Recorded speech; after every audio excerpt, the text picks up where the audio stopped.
اعوذ باللہ من الشیطان الرجیم بسم اللہ الرحمن الرحیم السلام علیکم ورحمۃ اللہ وبرکاتہ۔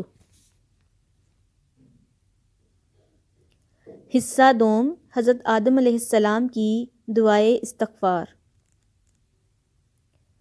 ربنا ظلمنا انفسنا وان لم تغفر لنا وترحمنا لنکونن من الخاسرین۔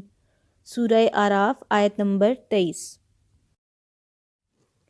ترجمہ: اے ہمارے رب، ہم نے اپنا بڑا نقصان کیا، اور اگر تو ہماری مغفرت نہیں کرے گا اور ہم پر رحم نہیں کرے گا تو واقعی ہم نقصان پانے والوں میں سے ہو جائیں گے۔ اللہ کریم نے توبہ قبول کی اور کہا کہ تم اور تمہاری اولاد دنیا میں رہو۔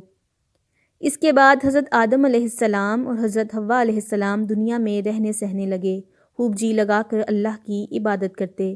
ان کی بہت اولاد ہوئی اور دنیا میں سب جگہ آباد ہوتی چلی گئی۔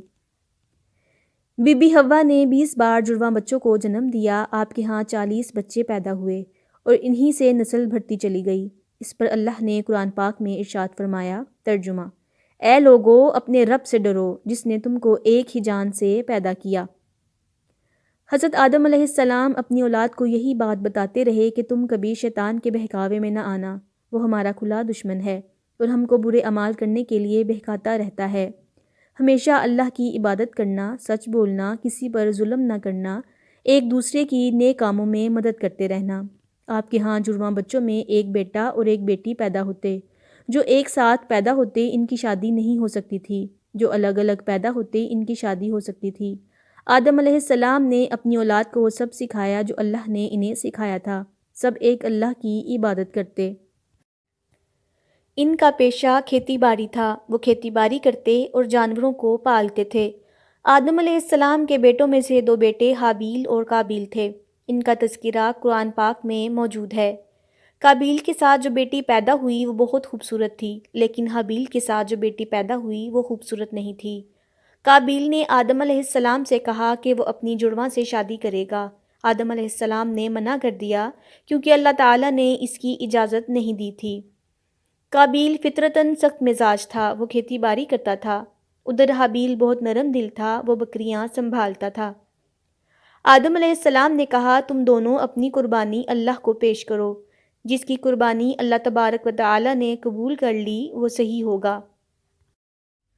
اس زمانے میں جب اللہ کے لیے قربانی پیش کی جاتی تو ایک آگ آتی اور جس کی قربانی کھا لیتی وہ اللہ کے ہاں قبول ہو جاتی۔ حابیل نے سب سے اچھا جانور قربانی کے لیے دیا اور قابیل نے سب سے ردی فصل کا حصہ۔ آگ آئی اور حابیل کی قربانی کو کھا لیا۔ اس پر قابیل بہت غصہ ہوا۔ ایک دن موقع دیکھ کر حابیل سے کہنے لگا کہ میں تمہیں قتل کر دوں گا۔ اس پر حابیل نے کہا، میں تم پر ہاتھ نہیں اٹھاؤں گا۔ پھر قابیل نے حابیل کے سر پر بڑا سا پتھر مارا اور وہ مر گیا۔ اب قابیل کو سمجھ نہیں آیا کہ حابیل کی لاش کا کیا کرے، کیونکہ اس وقت تک دنیا میں کوئی مرا نہیں تھا۔ اللہ تعالیٰ نے 2 کووں کو بھیجا، اس کا ذکر بھی قرآن پاک میں موجود ہے۔ انہوں نے ایسے ہی لڑائی کی اور ایک نے دوسرے کو مار ڈالا۔ پھر پہلے نے گڈھا کھودا اور اس میں مرے ہوئے کوے کو دفن کر دیا۔ اسے دیکھ کر قابیل نے بھی ایسا ہی کیا اور جس سے شادی کرنا چاہتا تھا اس سے شادی کر لی۔ پھر اپنی بیوی کو لے کر آدم علیہ السلام سے بہت دور جا کر بس گیا۔ آدم علیہ السلام کے ساتھ جتنے لوگ جو شیطان کے بہکاوے میں آتے گئے وہ قابیل سے مل گئے۔ آدم علیہ السلام کو جب حابیل کے قتل کے بارے میں پتہ چلا تو بہت تکلیف ہوئی۔ اللہ تعالیٰ نے شیث علیہ السلام کو ان کے بعد نبی بنایا جو ان کے ہی بیٹے تھے۔ آدم علیہ السلام نے شیث علیہ السلام کو سارا علم سکھایا جو اللہ تعالیٰ نے انہیں سکھایا تھا۔ اللہ تعالیٰ نے 104 صحیفے اتارے جن میں سے 50 صحیفے شیث علیہ السلام کو دیے۔ جب آدم علیہ السلام 960 سال کے ہو گئے تو ایک دن اپنے بچوں سے کہنے لگے کہ مجھے جنت کے پھل کھانے کی خواہش ہے۔ سارے بچے پھل ڈھونڈنے کے لیے ادھر ادھر پھیل گئے۔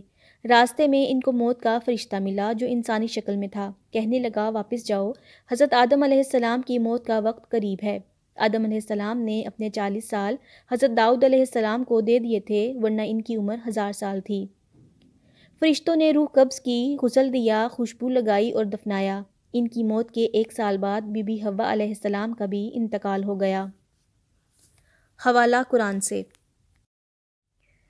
سورہ بقرہ آیت نمبر 30 سے 39، سورہ اعراف آیت نمبر 11 سے 25، 25 سے 27، 172، 173 اور 174، سورہ مائدہ آیت نمبر 27 سے 31، سورہ ہجر آیت نمبر 31 سے 32، سورہ بنی اسرائیل آیت نمبر 62، سورہ طٰہٰ آیت نمبر 115 سے 127، سورہ صاد آیت نمبر 71 سے 85، سورہ صفات آیت نمبر 82، سورہ احزاب آیت نمبر 7، سورہ انبیاء آیت نمبر 37 اور احادیث مبارکہ بخاری اور مسلم سے۔ اگر اس ویڈیو میں کوئی غلطی یا سہو ہے تو اللہ تعالیٰ سے معافی کی طلبگار ہوں۔ اللہ تعالیٰ مجھے معاف فرمائے، آمین ثم آمین یا رب العالمین۔ Please like, share and subscribe to my YouTube channel Ummat Muhammad and hit the bell icon for more interesting, knowledgeable and informative videos. Till then, Allah Hafiz.